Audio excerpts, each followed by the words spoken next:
It is not roses, peaches, and sunshine every Sunday afternoon. I just don't ever think he gets enough credit. The record for the NFL draft is 15 guys from one school. We had 14 guys invited to the combine.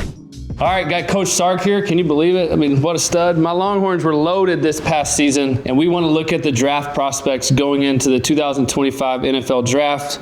Look at some of those players who will be drafted in a few weeks, and figured we'd bring in you to tell us all about these guys. I mean, there's nobody better. Holy cow. But off the rip, Jahdae Barron. This dude's probably one of the coolest guys I've met on the team from the standpoint of just like, lovable, friendly, just a great personality.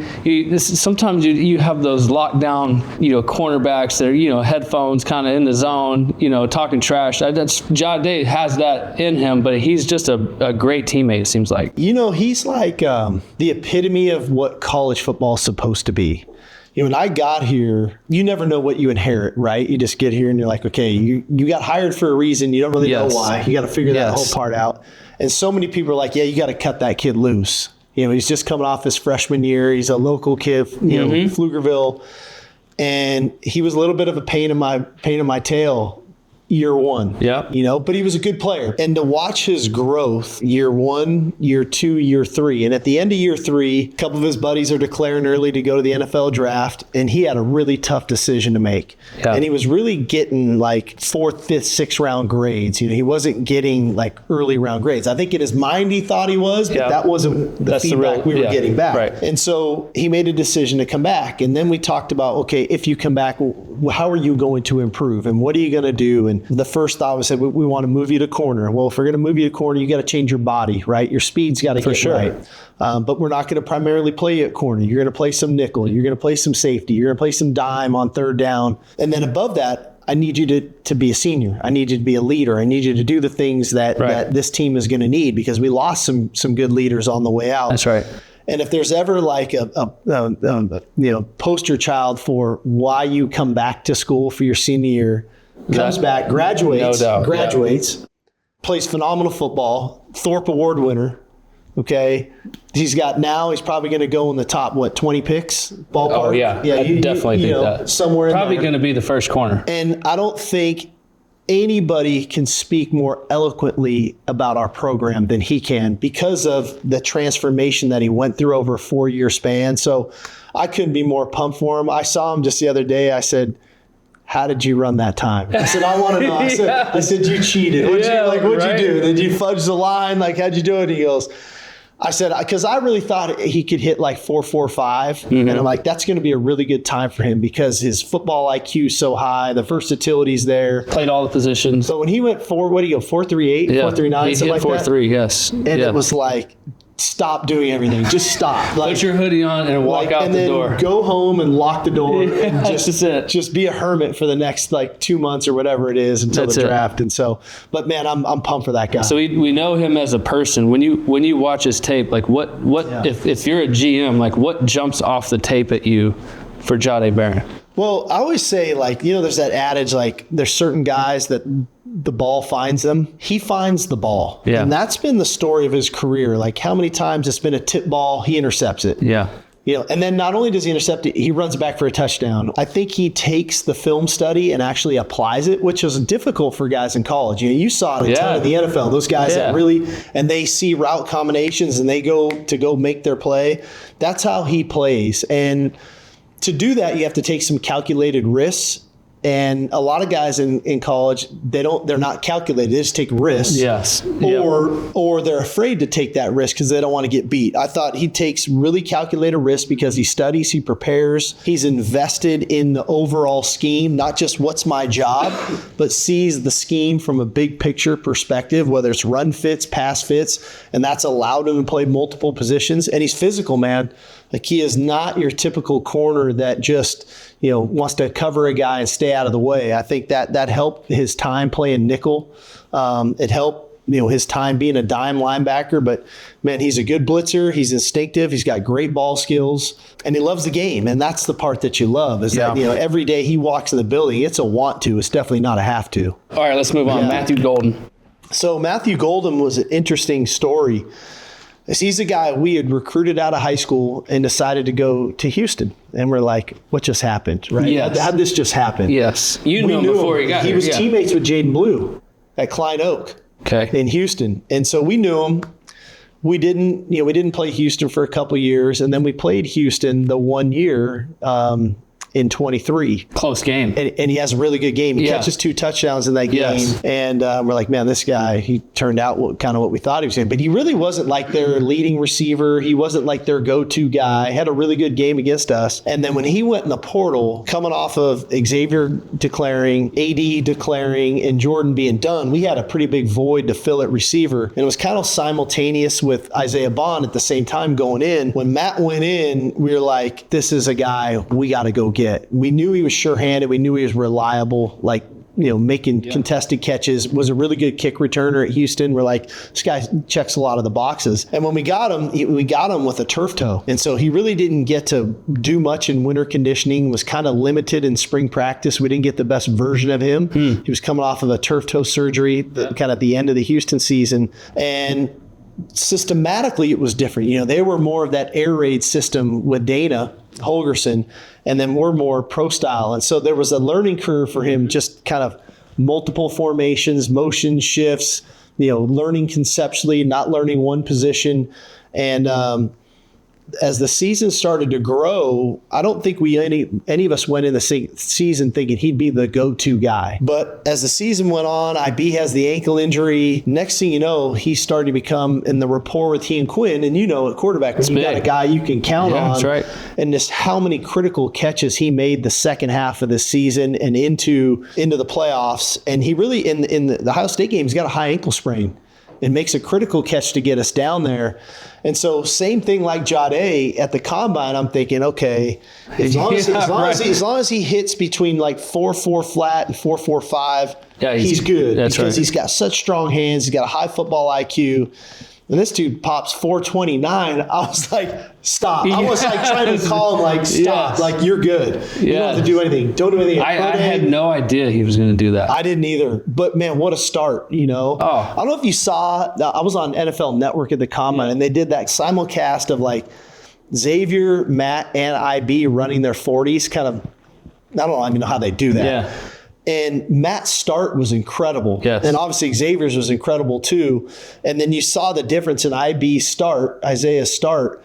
But at the end, he was fast. He was moving. IB was running almost 24/7 or something. 24 miles an hour. Yeah. Which is incredible. So the top end speed, but that's what Matt brings. And you see it in his game, that change of direction, the strength, his ability to adjust to balls in the air, in the red area, all that stuff is on tape. But the time he ran was incredible. I loved watching him play because even when the ball wasn't coming his way, you're calling plays. I'm a quarterback. Like, everybody's ineligible. Everybody's open. Right? But there's times where where the ball is designed to go to. Yeah. But he ran his routes every single play. And anytime it was like outbreakers, post corners, post against Arizona State, like the double. He was winning his routes always. Yes. It was like, I'm putting everything I got on tape every snap. I love that demeanor from receivers. I've played with some receivers. Like, the ball's not coming to me. I might not even get off the line. He's running his routes every single play. I love that about him. There was a play early in the season where he was not a primary.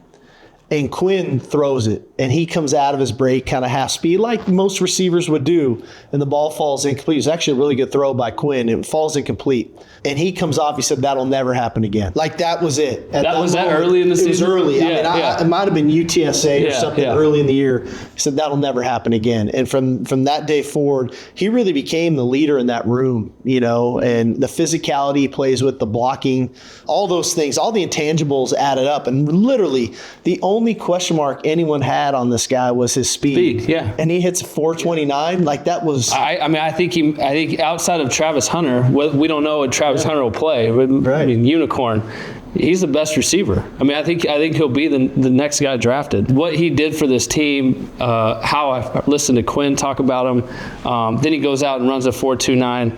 I like him at X. Where do you think he fits in? He can play all the spots. Where do you think he fits in? He's really versatile because of his strength and because of the strength of his hands and making contested catches. So it's easy to say, make him on the backside 3-by-1, let him win one-on-one contested, but he can operate in the middle of the field. He's not afraid. Yep. Like I said, he can make those contested catches, 3rd and 6 catches with a guy on your back, choice route runner, things of that nature. So I think that's where he creates value for himself, is that versatility, yep. right? I mean, he easily could be a Z and a motion guy and be a great blocker at the point of attack because he's so strong. So yeah, I've seen him block for his buddies out there all the time. That's one of his strengths, is his versatility, although he's got the one thing he can rely on, and that's winning one-on-one. Yeah, he's a stud, man. I can't wait to see where he ends up. But when he ran a 4.29, he was the guy who put his backpack on. Went over, changed shoes, put his backpack on. You don't need to see. Turn on my tape. I love that. All right, let's switch to Kelvin Banks. Again, I was talking to Pugh and AQ. They think it's up to he and Will Campbell, but if from a strength standpoint, from a size standpoint, from a kind of ceiling, like who has the biggest ceiling, they both said Banks would probably be the first tackle off the board. This dude, Coach Flood and I have never been afraid to start freshman guys. Even when we were at Bama, so when he came in, you remember we signed that class of 7 O-linemen. That was like the most highly decorated O-line class. 6 of those guys were mid-years. He was not. We didn't see him until June. Oh, he didn't come in early. He was not an early guy. And from day one, you're like, he's different. He's wired different. He's made up of the right stuff. He's got all the right intangibles. He's serious. He knows how to deal with adversity. He never gets too high. He never gets too low. He's poised. He's composed. He's got the measurables. Week 2, we play Bama. This guy's a true freshman starting at left tackle, and here's Will Anderson and Dallas Turner. Yeah, right. These 2 dudes he's got to block. 2 very productive players. And he has a phenomenal game.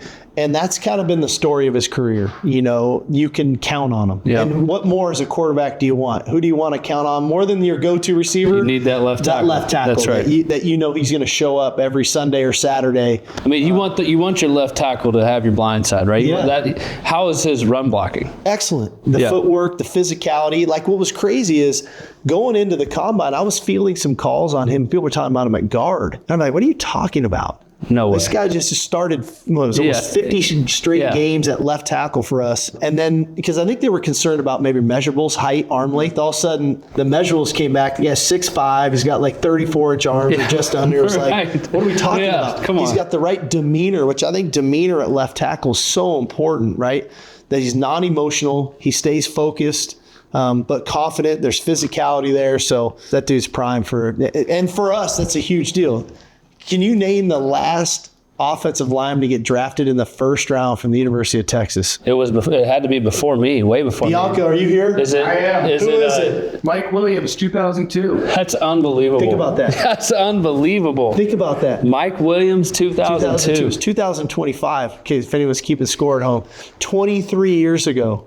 So this is like a big moment for us as a program too, for this guy to go where he's going to go. I mean, we went a stretch of 7 or 8, maybe even longer, without a guy getting drafted at offensive line. None of the guys that I played with got drafted, which is wild. You didn't have to. They had Houdini back there. Had to be. But Kelvin Banks is a stud. Let's keep talking about these offensive linemen. Cam Williams. Yeah. You got Jake Majors. Yeah. You got these guys that are just, have played so much football. If I'm a general manager, I'm looking at that. Like, they played, outside of Kelvin Banks getting hurt for the SEC championship game or whatever, he had ankle or knee, I don't even remember.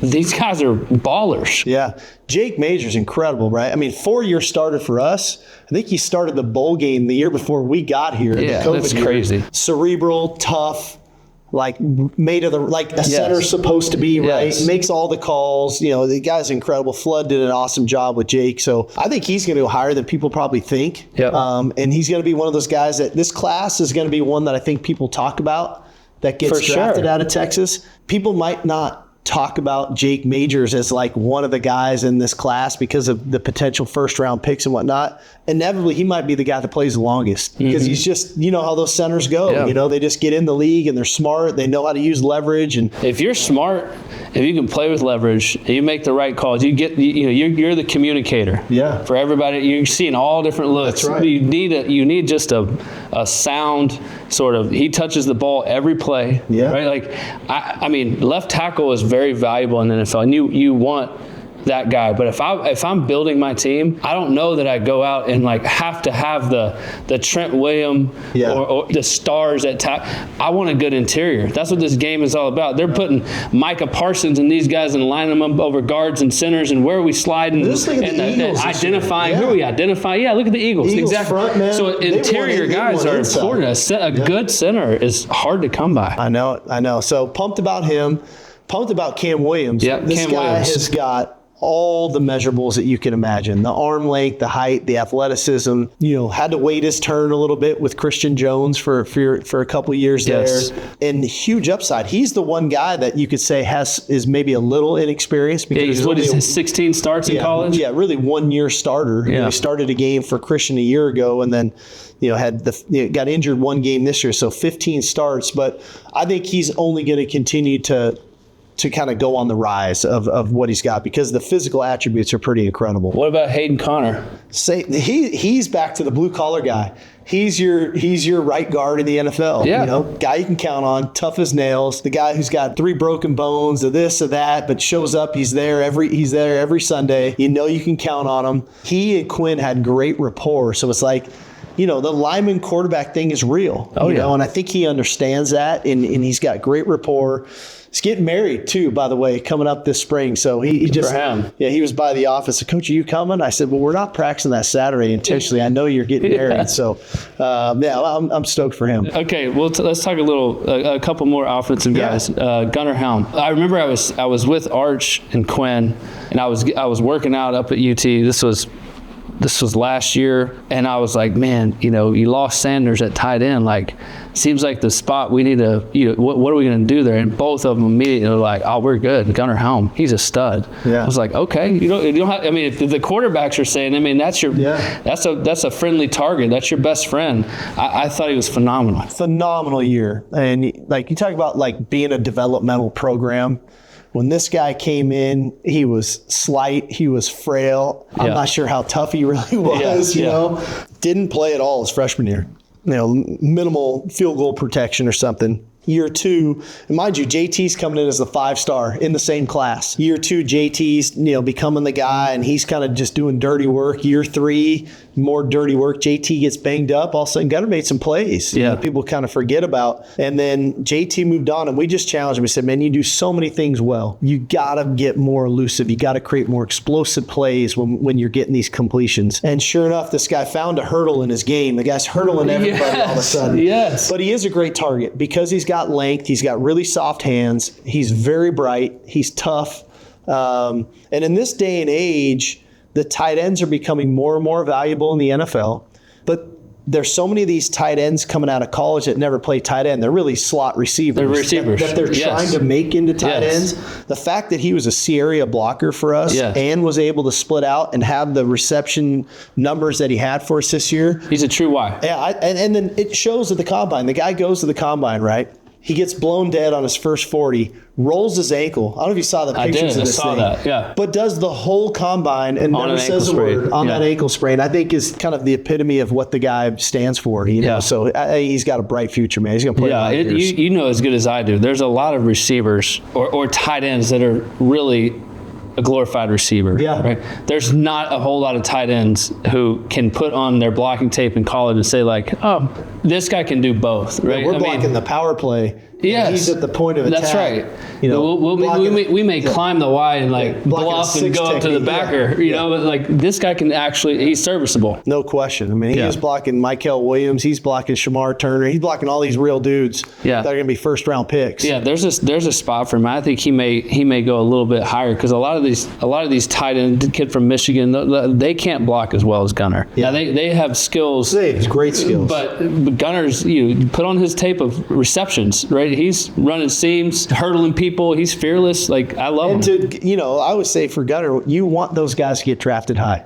Yeah, because the it sooner bumps they you go, up. that That's moves right. you up. Don't That's get exactly upset right. when they go early. Like, that's just moving That's you right. up in the draft. Let Tyler Warren go in the top 10 and That's let right. Colston Loveland sneak up in there, and then it's like That's right. it's free game, right? That's if right. you want him, you got to go get him. Isaiah Bond dealt with injuries. Yeah, it's a tough year, man. His first time in his career. Did you have him at Alabama? I did not. Okay. I did not. We recruited him here, he went to Bama.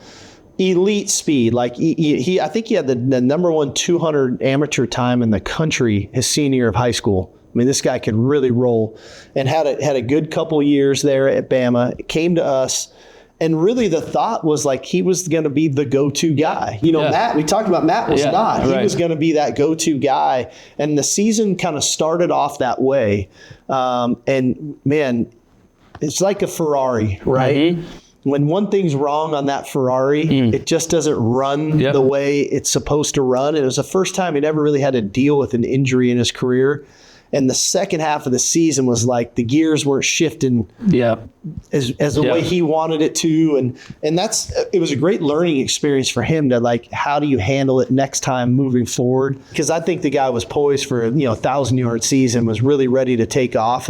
But you're dealing with high ankle sprains on a receiver. On anybody is a pain in the butt. But for him, that was tough. But I thought he had a really good combine. I know he didn't break X's record, which I wish he wouldn't have. Right, but nobody hit 24.5 no, or but whatever. he ran the fastest time, right, of speed that he was getting to. But more importantly, I thought the drill work, him doing the gauntlet, him route running, him catching the ball the way they did, I thought was perfect. He ran 4.3 whatever he ended up running. But more importantly, they know what the top end is, and they could see the ball skills, and so that was huge for him. Let's stay on offense, and let's just talk about Quinn. Just talk about what he means to the Texas program in general. Yeah, like I just don't ever think he gets enough credit. It's not that you know what you signed up for when you came. Oh yeah, I know what I signed up for to be the head coach here. Like, there's a standard, there's an expectation that people have, right? And Arch is going to figure this out real quick too. Right now, he's the prodigal son. We all know. Right. But the first interception, he's going to throw one. By the way, it's going to happen. Like, it ain't going to be. But Quinn went through the storm with us as this program built. We were coming off 5-7, and he's like, I'm going to transfer back to Texas. And it was like, okay, and he could see, like, hey, we're not going to be a finished product his first year. And we weren't. We were 8-5 football team, and we had a couple tough losses along that way. Then next year, he was playing lights out, gets hurt against Bama. Yeah. And it's like, oh my gosh, okay. And then gets himself healthy, gets hurt against Houston, gets himself healthy, and he's throwing to the semifinal. He's throwing a fade to A.D. Mitchell, which I still think is pass interference that they don't call, to go to play for a national championship. That's right. This year comes around, gets an oblique strain. I know. Like, the next week, David Carr gets the same injury from New Orleans for the Saints and doesn't return all season. Yeah. And Quinn fights his way back, gets a high ankle sprain against Kentucky on a hip drop tackle that isn't illegal in college football, but is illegal in the NFL. Yeah. And it plays through that, and all the while, we're inside the 10-yard line against Ohio State to go play for a national championship. And he wins a Big 12 championship. He plays for an SEC championship that goes to overtime. Yeah. So I just don't think he gets enough credit for what he's meant to this program, but also for the resiliency that he showed throughout his career here, which I think is a great trait for a quarterback, especially in the NFL. Like, it is not roses, peaches, and sunshine every Sunday afternoon. Nobody goes undefeated in the NFL. No. And you know what a 2-3 game losing streak can feel like in the NFL. And if that quarterback's not resilient, if the head coach isn't resilient, if the leader on defense isn't resilient, next thing you know, that 2 or 3 game losing streak gets to 5, gets to 7, and next thing you know, you look up, you're 4-12. Yeah. And so I think you got to have that resiliency. No question, there's not a throw he can't make. And I hate it for him that he just couldn't string together one healthy season of what that thing could have looked like. But I thought he showed out great at the combine, was really accurate. That's going to be interesting to see what happens.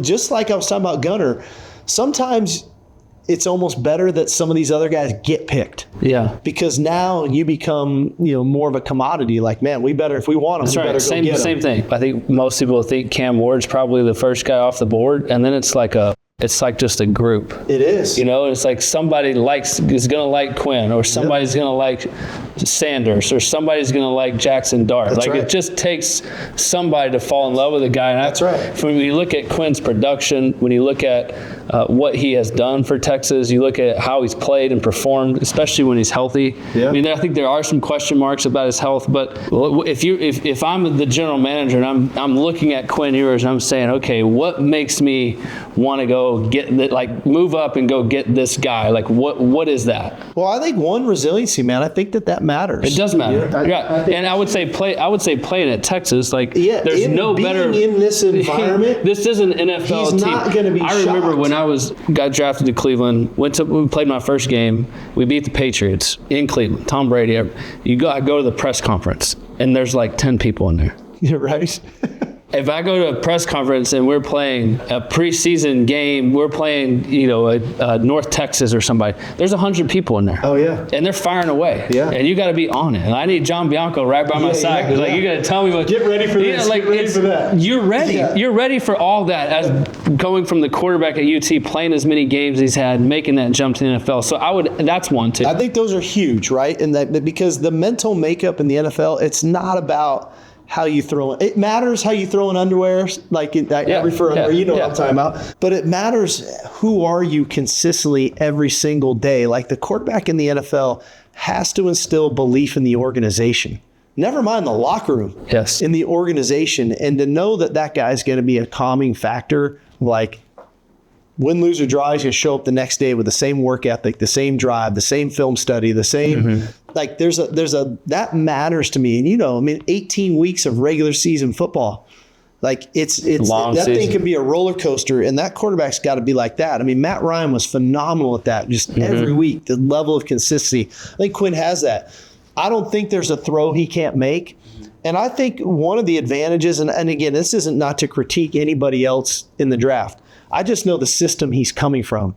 I know what we asked of him protection-wise. Right. I know what we asked him from a progression standpoint and concepts and reading coverages and things of that nature. And I love to study the quarterbacks that are coming out because I like to see, what does this look like? Right. And nobody's doing that. Half the time protections most of don't these get guys are in changed. 2x2 And the guy blitzes off the edge and there's no answer and let me spin around and let me run around and throw a touchdown. And that's all cool and fine and dandy until that's Myles Garrett. That's right. And you're not spinning away from that guy. And there's usually one or two of those guys on every team. Yeah, you better know what to do with the ball. And I think he's going to know what to do with the ball and be accurate with it. And so in some aspects, I think he almost translates better to that league when everybody around him is playing that same brand and same style of football. Now, he's probably a little better sneaky athlete than people give him credit for, too. And he's played against hellacious competition, man. Oh, yeah. At critical games and critical junctures. So I'm excited for him, man. I honestly, I'm not so concerned how high he goes. I'm more concerned about him going to the right place with the right coaches, the right system, the right guys around him. And I'm going to use this guy as an example. I had Mac Jones. Yeah. His senior year at Alabama, and Mac was so NFL ready. He was ready. And I told everybody, if you want the most NFL-ready guy now, this is your guy. I don't know what it's going to look like 6 years, 5 years from now, but ready now. Man, he went to New England, and it was an awful situation. I don't know if you remember, that was the Matt Patricia, Joe Judge calling offensive football. They'd never called plays before in their life. And so here's a guy that was totally ready and got put into a really difficult situation, as opposed to a situation where, go back 20 years, Carson Palmer gets drafted, and Bengals basically redshirted him. Yeah. And John Kitna was the quarterback, and then he went on and had a great career. Right. Pat Mahomes goes to Kansas City. They redshirted him. Alex Smith was the quarterback. This hurry up and play thing, I don't know if that's always the best thing. Yeah. It's I think Ben Roethlisberger got dealt such a great hand. He's the only one. He got to fall in the draft and then go to Pittsburgh with this great defense and hand the ball off to, just do so it's not always how early. It's about, is it the right spot for you? Yeah. That's what I'm hoping for him. Some of these guys just got to get fortunate, right? That's You got to get to a place. Aaron Rodgers falls in the draft. The guy goes to Green Bay and gets to sit behind Brett Favre. Right. I mean, I'm sure he's pissed at the draft because he's sitting in New York at the time or whatever. I'm in the green room. I didn't go top 10, but man, you kind of hit a home run. You went like 24th, and you got to go to Green Bay and Sure. sit behind Brett Favre. That's right. Well, man, there's so many other guys. Andrew Makuba. Yeah, I love him. Great player. Alfred Collins. I mean, Barron Sorrell was 4.68, man. That's so The crazy. combine, like- I'm glad I don't have to deal with those guys anymore. Here's the thing we got to watch. The record for the NFL draft is 15 guys from one school. Is the most ever. We had 14 guys invited to the combine. Mm-hmm. And I think there probably could have been 2 or 3 more potentially. You know, David Benda didn't get invited. Silas Bolden didn't get invited. Jermaine Lole didn't get invited. Yep. Bill Norton didn't get invited. Gavin Holmes didn't get invited. We got a shot, man. We got a shot. Yeah. We'll see what happens, you know. We'll see what happens. Well, thank you for taking the time to give us some insight awesome. onto these guys. I can't wait for April to see some of these Longhorns kind of continue their career, their journey into the NFL. We're all pumped. Subscribe to this channel, drop a like, drop a comment. We have a lot more Longhorn content coming as we move on. Thank you so much. That was awesome. You got it, brother. Welcome, man.